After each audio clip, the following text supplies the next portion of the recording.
Bem, pessoal, eu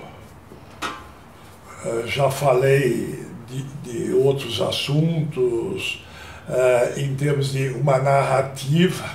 Essa narrativa é psiquiátrica, é predominantemente psicanalítica. Então isso já foi falado. Existe um blog onde semanalmente eu exponho esses temas relacionados com a metapsicologia freudiana, ou seja, os nossos sonhos, nossos equívocos, nossas palavras trocadas, as parapraxias, os atos trocados. E hoje nós vamos ver um pouquinho a respeito do borderline. Ou seja, esse conceito é um conceito em inglês, né? O nome já está dizendo, borderline é limite, e que foi utilizado principalmente na cognição do ser humano, né? Ou seja, na aferição da inteligência do ser humano. E foi considerado borderline aqueles indivíduos que eram quase normais, mas efetivamente estavam abaixo da linha cognitiva que nós esperamos que exista na maioria das pessoas. Mas é claro que existem aqueles que deixam a desejar nesse aspecto cognitivo. Então vamos falar aqui de uma coisa um pouco diferente, que é o borderline, ou seja, o limite. O limite entre uma normalidade, que é claro, nunca é tão normal assim, né? E uma patologia, que também tem características diferentes, e nós vamos falar de um certo limite. Primeiro vamos pensar, não é, que na maioria de nós, inclusive, nós vamos nos defender da angústia sentida e vivida no nosso mundo interno e na realidade externa, e nós vamos estabelecer uma forma de lidar com essa angústia. E cada vez que o ser humano vai regredindo, ele vai, é claro, lidando com essa angústia de forma diferente. Então, a primeira grande regressão, e que foi inicialmente a mais estudada por Freud, foi a regressão chamada histérica, a histeria. A histeria tanto dissociativa como a histeria conversiva. Ou seja, aqui, né, já existe um componente emocional negativo, e essa pessoa vai ter, de modo isolado, algumas cadeias associativas que vão quase se constituir numa segunda personalidade, que seria a histeria dissociativa, e a histeria conversiva, onde uma cadeia associativa vai se instalar em alguns componentes do próprio corpo, do orgânico de cada um, e vai fabricar a chamada histeria conversiva. E é claro que nós estamos aí lidando com o quê? Com um ser humano normal. Se ele for anormal, ele não chega a ser um psicótico. Regredindo um pouco mais, né, nós temos as fobias, e que o Freud chamava de histerias de angústia. Nas fobias eu pego um determinado conflito interno, projeto, coloco fora de mim esse conflito e passo a ser fóbico em relação a várias situações concretas. Por exemplo, tenho medo de andar de avião, tenho medo de andar de elevador, tenho medo de andar de carro, e a gente percebe que é um medo exagerado. Mas é claro que não chega a ser também um medo psicótico. Então eu pego um determinado conflito, né, algum desejo e algum medo interno, e coloco este conflito em algum objeto da realidade externa, concreta, palpável, sensível. Se eu regredir um pouco mais, eu estarei no campo da neurose obsessivo-compulsiva.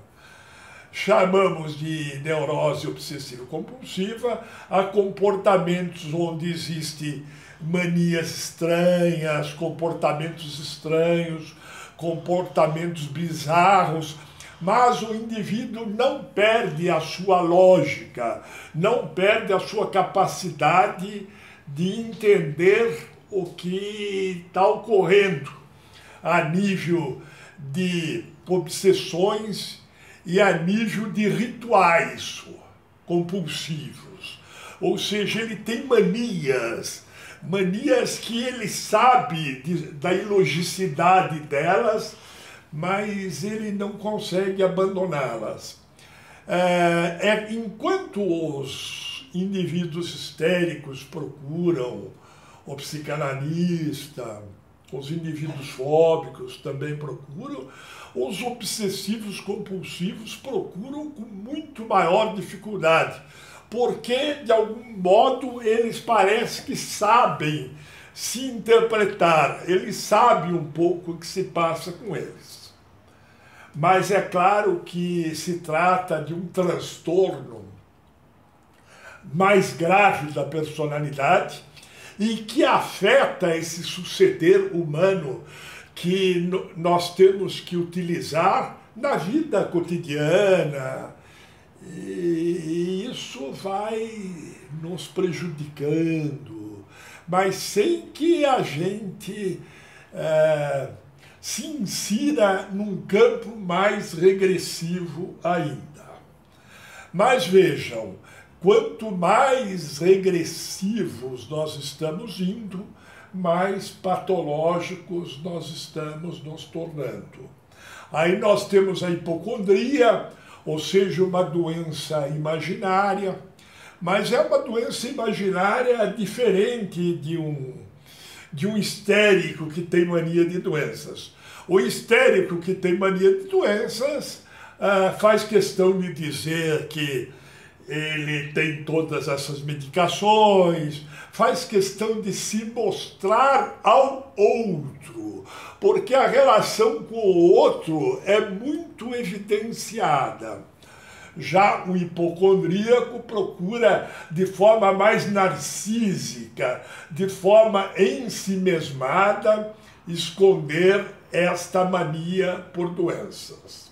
Regredindo um pouco mais, nós temos os quadros já de depressão.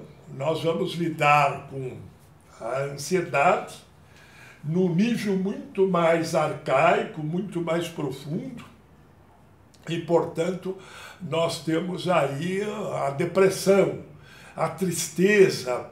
E vamos pensar nessa depressão, nessa tristeza, como um luto interno profundo.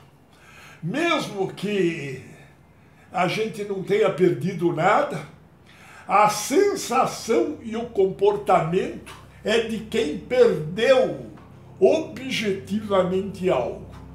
E nós carregamos este luto, este sofrimento, na maior parte dos dias, das horas. E é claro que é possível que a gente busque ajuda. E aí também nós podemos negar tudo isso e temos atitudes maníacas. Nas atitudes maníacas nós vamos viver um estado eufórico, mas costuma ser um estado eufórico e mais delirante, às vezes com alucinações visuais, com alucinações auditivas. Então, nós estamos francamente determinados pelo suceder psicótico. Nós já abandonamos a anormalidade, nós estamos adentrando nas patologias. Estamos entrando, a partir dessas situações psicóticas, ou quase psicóticas, estamos entrando numa regressão.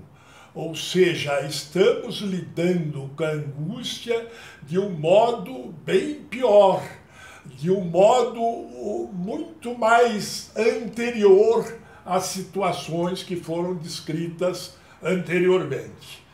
E aí nós estamos quase que no campo das esquizofrenias. E esquizofrenia, nós temos que pensar onde ocorre sempre algo senso-perceptivo e também algo alucinatório e com graves distúrbios do pensamento. Isso tudo já foi dito quando eu falei em outro contexto a respeito da esquizofrenia, que, embora seja a doença mais grave do psiquismo, ela felizmente não é tão frequente. E é claro que as neuroses, desde a histeria, fobias, são bem frequentes no suceder anormal do psiquismo. E já pensando nessa regressão. E nós temos uma regressão mais profunda ainda, que seria o que os psiquiatras antigos chamam de esquizofrenias graves, as esquizocranias, onde existe uma grande desorganização do psiquismo. E o indivíduo se comporta de um modo muito negativo e já não dá conta de tocar seu cotidiano. E é claro que aí nós temos as demências. As demências implicando em morte dos neurônios, e morte de parte do psiquismo, e chegando até a totalidade desse psiquismo perdido. Ou seja, uma ausência de psiquismo e num ser que teria que ter um psiquismo mais adequado às necessidades. E é claro que nesses quadros demenciais, a arteriosclerose cerebral ocupa um espaço grande, mas com muito maior evidência existe o famoso quadro de Alzheimer. No Alzheimer existe sempre uma morte neuronal. Existem neurônios, existe morte de parte do sistema nervoso central. E é claro que sem psiquismo, e regredindo mais ainda, nós vamos chegar na morte, né? Agora, é claro que nós podemos chegar na morte mesmo com bastante lucidez. Mas, em linhas gerais, eu tentei mostrar para vocês uma regressão das formas que nós encontramos no nosso psiquismo para lidar com a angústia, desde uma forma normal, de uma forma comum, de uma forma corriqueira, até um limite. Um limite que para mim ocorre, e aí está o borderline, ocorre entre o suceder neurótico, a psicose. Nós possuímos, eu entendo, partes disso tudo, inclusive partes do pensamento psicótico. Eu acho que qualquer um de nós já se sentiu ameaçado pelos semáforos.